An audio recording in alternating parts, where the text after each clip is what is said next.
Hello my dear students, कैसे हैं आप लोग। उम्मीद करता हूं आप अच्छे होंगे और आपकी पढ़ाई भी अच्छी चल रही होगी। आज का हम लोगों का लेक्चर होगा 7 नंबर लेक्चर और इसमें हम लोग क्रोमोसोमल डिसऑर्डर के बारे में बात करने वाले हैं। मतलब क्रोमोसोम्स के साथ क्या प्रॉब्लम आएगा, कि कौन सा डिजीज कहेंगे उसको, तो एक एक करके हम लोग समझते हैं। सबसे पहले आप समझिए कि क्रोमोसोम होता क्या है। तो क्रोमोसोम एक ऐसा पोर्शन है जिसके अंदर डीएनए कंटेंट होता है। फर्स्ट लेक्चर में आपको बताया था बेसिक कॉन्सेप्ट के साथ। They are cause due to absence और एक्सेस और abnormal arrangement of the one और मोर क्रोमोसोम। मतलब एक्स्ट्रा कॉपी आ जाए क्रोमोसोम का, या एक कॉपी हट जाए, या एबनॉर्मल हो जाएगा क्रोमोसोम, तो उसे हम लोग बोलेंगे क्या, क्रोमोसोमल डिसऑर्डर। ओके, तो कोई भी हो 46 नंबर ऑफ क्रोमोसोम के सेट में अगर कोई भी प्रॉब्लम आएगा तो वो हम लोगों का क्रोमोसोमल डिसऑर्डर कहलाएगा। समझ गए ना।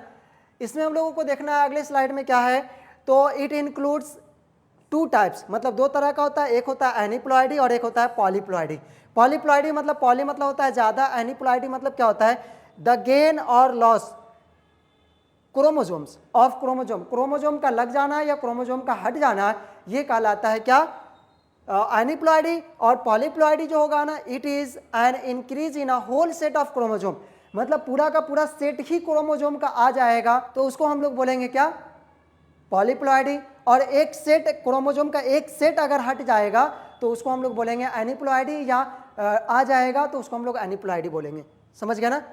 तो ये कंप्लीट समझना है आपको। अगले स्लाइड पे चलते हैं हम लोग। डाउन सिंड्रोम सबसे पहला एग्जांपल है क्या, डाउन सिंड्रोम्स। तो डाउन सिंड्रोम क्या है, down syndrome it is the presence of an additional copy of chromosome number 21। ये एनीप्लॉइडी का एग्जांपल है। इसमें क्या होता है ना कि एक एडिशनल कॉपी आ जाता है किसका, तो क्रोमोसोम 21 नंबर क्रोमोसोम के ऊपर एक्स्ट्रा कॉपी आ जाता है, तो इसको हम लोग बोलेंगे क्या, ट्राइसोमी ऑफ 21। मतलब 21 नंबर पे कोई भी क्रोमोसोम था, उस क्रोमोसोम के साथ एक एक्स्ट्रा कॉपी आ गया, तो इसको कंडीशन को बोला जाएगा ट्राइसोमी। 3 क्रोमोसोम हो जाएगा, पेयर में रहता है क्रोमोसोम। अब यहाँ पे क्या हुआ, एक्स्ट्रा कॉपी आ गया 23 नंबर ऑफ क्रोमोसोम, मतलब 23 पेयर होता है ना, तो इस 23 पेयर के साथ क्या हुआ, एक एक्स्ट्रा कॉपी आ गया, मतलब एक सेट बढ़ गया, मतलब एक क्रोमोसोम बढ़ गया सपोज। तो 21 नंबर वाले के पास बढ़ गया एक क्रोमोसोम, तो इसको बोला जाएगा डाउन सिंड्रोम। और ये डाउन सिंड्रोम एक साइंटिस्ट का नाम है जिन्होंने ही रिसर्च किया था, इसलिए इस डिजीज का नाम बन गया डाउन सिंड्रोम। और आपको पता है कि जब भी कोई भी क्रोमोसोमल डिसऑर्डर होगा, इससे पहले लेक्चर में, लेक्चर नंबर 6 में हम लोग बात किए थे मेंडेलियन डिसऑर्डर के बारे में। आज के इस लेक्चर में हम लोग बात कर रहे हैं क्रोमोसोमल डिसऑर्डर। समझ गए ना। तो मेंडल साहब ने जो दिया था उसके बारे में हम लोग बात किए थे, और जितना भी क्वेश्चंस पॉसिबल हो रहा था वो सारा हम लोग कलर ब्लाइंडनेस के ऊपर भी डिस्कस किए। तो जरूर से चेक कीजिए प्लीज जाकर आप। They are short started with small round head. मतलब क्या होगा, इस डाउन सिंड्रोम में क्या क्या एबनॉर्मेलिटीज होगा, तो सर जो होगा वो बिल्कुल राउंड होगा, और छोटा सर होगा, बिल्कुल राउंड होगा, गोल होगा। ठीक है ना, ये समझ जाइएगा कि डाउन सिंड्रोम हुआ। देख रहे हैं ना, माउथ फेशियल स्ट्रक्चर ही राउंड राउंड लग रहा है, गोल मटोल। फॉरवर्ड ट्रंक जो होगा ना, वो बिल्कुल क्या होगा, छोटा सा ट्रंक हो जाएगा, जीभ छोटा हो जाएगा बिल्कुल। समझ गए। एंड पार्शियली ओपन माउथ, और हल्का सा माउथ खुला रहेगा, मतलब पूरा कंप्लीट बंद नहीं हो पाएगा। Palm is broad with characteristic palm crease. और पाम जो हथेली होगा ना, वो चौड़ा होगा, उंगली होगा छोटा, और इसमें ना बहुत सारा धारी धारी बना हुआ होगा। ये जो रेखा होता है ना हाथ की हथेली के ऊपर, वो कहते हैं फ्यूचरिस्टिक जो देखते हैं हम लोग, तो उसको ही बोला जाता है क्रीज। तो ये बहुत ज़्यादा क्रीज होगा। समझ गए ना, इसके ऊपर बहुत सारा क्रीज देखने को मिलेगा। Physical, psychomotor and mental development is retarded. Physical मतलब फिजिकल ग्रोथ नहीं हो पाएगा, मतलब वो सप्रेस रहेगा, मतलब स्टंटेड ग्रोथ जिसको बोला जाता है, ये छोटा ही होगा, नाटा सा हो जाएगा। और साइकोमोटर, मोटर का मतलब क्या हुआ ना, कि ब्रेन से जो फंक्शंस आ रही है, मैसेज आ रही है, इसको बोला जाता है ऑटोनोमिक नर्वस सिस्टम और सोमैटिक नर्वस सिस्टम। ये नर्वस सिस्टम कंप्लीट नहीं हो पाएगा, बहुत डिले होगा, इसलिए आईक्यू लेवल बहुत ज़्यादा डाउन हो जाएगा, मेंटल रिटार्डेशंस होगा। दो तरह का मैसेज होता है, एक सेंसरी मैसेज जो यहाँ से मैसेज जाता है ब्रेन में, और ब्रेन से जब मैसेज आता है उसको बोला जाता है मोटर न्यूरॉन। तो वही मोटर न्यूरॉन के साथ प्रॉब्लम होगा, मतलब यहाँ से मैसेज तो जा रहा है बट दिमाग ब्रेन फंक्शन सही नहीं कर रहा है, जिसकी वजह से वो डिले होगा, मैसेज डिले होगा। आप कहिएगा अभी, तो वो बाद में कहेगा क्या कह रहे थे। समझ गए ना, कुछ भी कभी भी बोलेगा ये बेचारा बहुत ज़्यादा एबनॉर्मल हो जाता है। मेंटल रिटार्डेशन होगा, आईक्यू लेवल बहुत ज़्यादा कम होगा। आईक्यू का फुल फॉर्म होता है इंटेलिजेंस क्वोशिएंट, ओवरऑल डेवलपमेंट नहीं हो पाएगा ब्रेन का। समझ गए ना, तो इस तरह का स्ट्रक्चर होगा, ये देख लीजिए ऐसे इंसान होंगे वो। समझ गए। चलिए अगले स्लाइड पे हम लोग चलते हैं और ये है क्लीनेफेल्टर्स सिंड्रोम। और इस सिंड्रोम में हम लोग क्या देखने वाले हैं, तो इस सिंड्रोम में हम लोगों को देखने को मिलेगा क्या, ये बी नंबर है क्रोमोसोमल डिसऑर्डर का। It is the presence of an additional copy of X chromosome. X chromosome का एडिशनल कॉपी आ जाएगा, एक एक्स्ट्रा कॉपी आ जाएगा X chromosome in male trisomy. मतलब ये ट्राइसोमी हो गया, पॉलीप्लॉइडी का एग्जाम्पल बन जाएगा। समझ गया ना, मतलब मेल के कंडीशन में एक्स क्रोमोसोम एक्स्ट्रा आ जाएगा। अब सिंपल ये समझिए आप कि मेल था, उसके कंडीशन में क्या था, एक्स और वाई था। अब इसके पास एक एक्स्ट्रा कॉपी आ गया एक्स क्रोमोसोम का, तो एक्स क्रोमोसोम मतलब फीमेल बिहेवियर होता है, तो ये फीमेल बिहेवियर को बढ़ा देगा।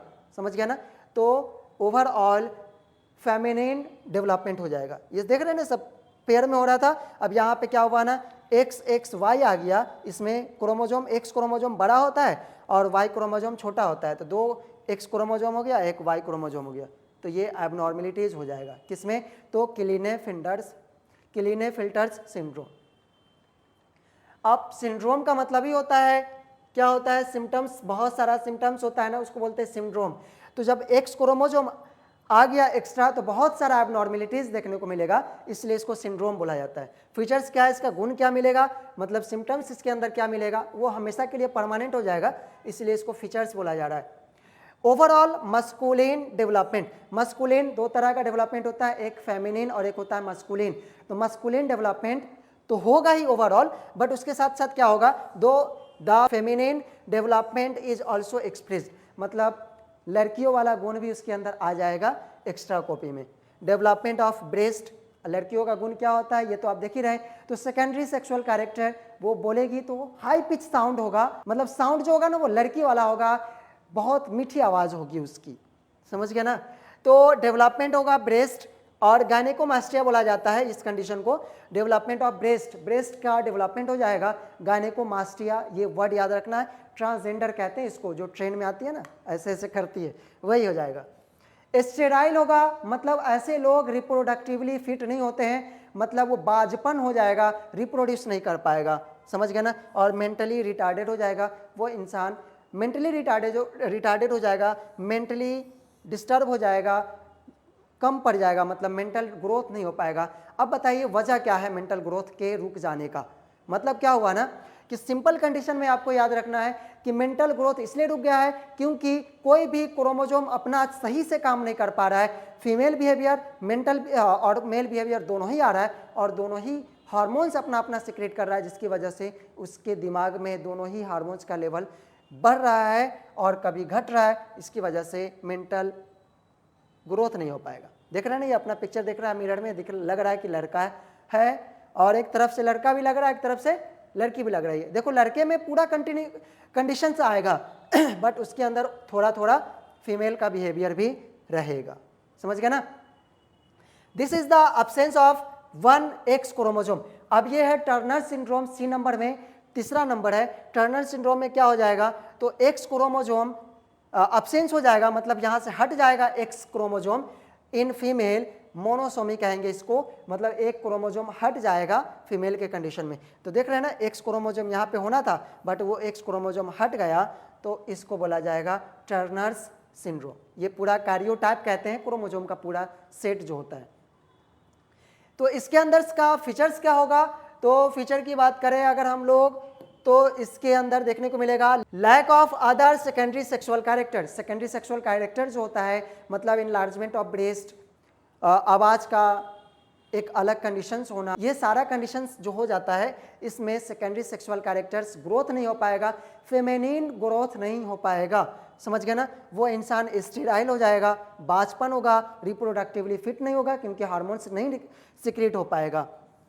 समझ गए ना, रिप्रोडक्टिव हार्मोन सिक्रेट नहीं हो पाएगा, और ड्वार्फ हो जाएगा, ड्वार्फिज्म होगा, मतलब वो 2 से 3 ही फीट 2.5 फीट का ही रह पाएगा, ग्रोथ नहीं हो पाएगा सही से। मेंटल रिटार्डेशन, मेंटली रिटार्डेड हो जाएगा, मेंटली रिटार्डेड मतलब ग्रोथ नहीं हो पाएगा ब्रेन का, सही से सोच नहीं पाएगा, मेंटल इलनेस कहेंगे उस इंसान को। तो वो समझ लीजिए कि पागल की तरह बिहेव करेगा, बट वो बिल्कुल पागल नहीं होगा, हाफ पागल होगा। एबनॉर्मेलिटीज होगा, कभी भी हंसेगा, कभी भी रोएगा, कभी भी कुछ भी बोलेगा, कभी भी कोई भी बिहेवियर शो करेगा, जैसे बच्चे करते हैं वैसे ही होगा। समझ गए ना? तो ये सारा कंडीशंस है, आप देख रहे हैं पिक्चर में, इस तरह का हो जाएगा उसका ओवरऑल डेवलपमेंट। समझ गए? तो ये लेक्चर हम लोगों का लास्ट वाला लेक्चर था और ये बहुत शॉर्ट में था। समझ गए ना? ये क्रोमोसोमल डिसऑर्डर्स को एक जगह पे लेकर आने का मेरा मकसद था कि एक जगह पे बता दे आपको, ताकि ब्लेंडिंग ना हो, मिक्सिंग ना हो, बहुत सारा हौच पौच ना हो। समझ गए ना? तो प्लीज़ आप हमारे चैनल को अगर सब्सक्राइब नहीं किए तो प्लीज़ सब्सक्राइब करें, क्योंकि अभी आपको हम 12th का सारा सीरीज़ कवर करवाने वाले हैं। इसमें कहीं पे भी कोई भी चीज़ छूटेगा नहीं। Board level, NEET level 100% complete किया जाएगा। समझ गए ना? तो जो टाइम है आपका, इस टाइम को यूटिलाइज कीजिए, नोट्स ज़रूर बनाइएगा, और ये नोट्स क्विक रिवीजन सीरीज़ के लिए बहुत ही अच्छा रहेगा। और कुछ भी ज़्यादा बकवास नहीं करते हम, जो बातें हैं उस बातें को और भी अच्छे लेवल पे कैसे याद रखा जा सके वो सारा चीज़ आपको बताया जाता है। बुकिश लैंग्वेज नहीं है, ये जो भी कंटेंट है ये सब अपना डेराइव्ड किया हुआ लैंग्वेज है, इसलिए बहुत आसानी से आप पढ़ पाएंगे, समझ पाएंगे और अपने नॉलेज को इंक्रीज कर पाएंगे। तो मुझे दीजिए इजाज़त, मिलते हैं अगले लेक्चर में, और वो हम लोगों का होगा नया लेक्चर, मतलब मॉलिक्यूलर बेसिस ऑफ इनहेरिटेंस। मतलब हम मेंडेलियन जेनेटिक्स पढ़ रहे थे, अब आएगा मॉलिक्यूलर जेनेटिक्स। समझ गए ना? तो अगले लेक्चर में हम लोग बात करते हैं, मिलते हैं और एक एक क्वेश्चंस को कवर करते हैं। बहुत कुछ लेकर आए आपके लिए, प्लीज़ आप हमारे चैनल पे बने रहें।